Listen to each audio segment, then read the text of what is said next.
His efforts upon the Prime, where he had gained the knowledge of a host's power from, drove onward, and with those new benefits he was able to draw followers of other hosts to his old home Prime, whereupon they too proceeded to do as the first High Priest had done, and in doing so spread his power farther into their realms. He bided his time until he had managed to gain as much insight into their gods as he could, making sure not to miss any he could see within their texts and knowledge, and then he made his move. The priests were, of course, infiltrated by his duplications, and when the priesthoods were mostly his own, he turned on those who were not yet his, and triggered internal wars among the factions and churches of the realms. This infighting was swift in most cases, but in some the resistance was surprisingly heavy, and the controlling Dark Host took to using devious methods. Each of the Dark Hosts were in effect smaller versions of him. They acted the same, had the same insights, wishes and desires. The only difference was they could not change their focus from their directed task, and they could not communicate with the other Dark Hosts. They were in fact shades of him. This Dark Host tried something unheard of to this point. He allowed one of the High Priests of an order of priests to wield powers from an opposing priesthood, a flagrant display of hidden power by one of the priests, hinting at powers beyond reason being responsible for this outbreak of madness realm-wide. This was not known to be possible up until this point, but this knowledge held a far more important meaning to him. This was a truly potent weapon that could be utilized in times of discovery or capture, and once he became aware of this, he switched his attention from his idle dreaming to watch intently. Healing priesthoods waged campaigns upon those of war, using their own powers against them. Darker priesthoods used their opposing deities' own powers to bolster theirs, making them almost unstoppable in the coming conflicts, and in a matter of a few years this entire Prime had been cast into disarray, and he basked in the disorder. It was then he saw from his seat that his shade had seen something, and recognized it as an old enemy. This was one of those he had thought had been absorbed, but had later discovered had escaped in some form. Yes, one was here, albeit for an instant, as though watching the events. Had it gathered power and formed another demonic plane? No, he could not sense such. Perhaps it had finally been slain by something upon these realms. Again, no, for he could not feel the threads of this daemon either. So what is it doing? The shade directed a few priests to check out where he had seen this creature, where he had sensed it, only to find a tether rapidly fading. The priests could sense it, but do nothing to follow it, hold it, or prevent it from decay, as he could. But there was at least one good thing to come of this, and that was he knew that the rumours he had heard were indeed true, and he might get another chance to take them, only this time he would not fail.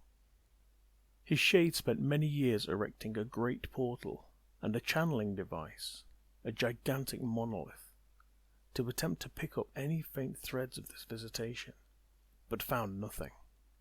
Still, this could be used to attract or travel to other places, should they be able to power it from the Prime. This monolith became the residence of many of the high priests of the realms, all of which were under his thrall or his own creations, so that just in case the creature should return, he would be ready. The shade waited for many hundreds of years as the Prime drove itself into ruin, just in case of the return of this creature, but it did not happen. So on the eve of the 5th century of waiting, the vast portal was energized and attuned directly to the shade, and he poured his energies forth and into the monolith. The monolith focused the energies into smaller portals, and from these portals came the incursion. From the monolith poured forth hundreds of thousands of demons, twisted amalgamations of all daemonkind that had been taken, sucking the souls from all they came across. They would become known as the Horrors in time, and they would be his choice of demonic foot troop, as well as one other, who would play a part in this story at a later time. This was the final stage of the Prime's demise. The incursion spelled the end. However, As his shade watched on hungrily, absorbing all that was taken and passed back to him, it noticed something it had not witnessed before. A light shone down from above, from the skies, and a single entity appeared, shining with divinity, and standing ground in the last remaining realm of life, its touch obliterating the demons and banishing the energy back to the shade. Interesting, he thought, watching on as the combat unfurled. They have sent a demon of their own. This divine demon, an avatar, laid waste to the incursion and began purging the surrounding areas of duplicates, its power bathing them in a cleansing light, forcing demonic energies from their hosts and forming a protective zone they could not enter. This was indeed an interesting development. The defensive position was a strong one, with this avatar providing a shield to hide behind, and of course, more than enough sheer power to defend them.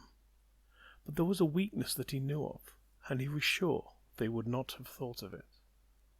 The Shade commanded all of their remaining forces to attack, but not the Avatar, but the temples and the priests of all who bore its power in the name of its host.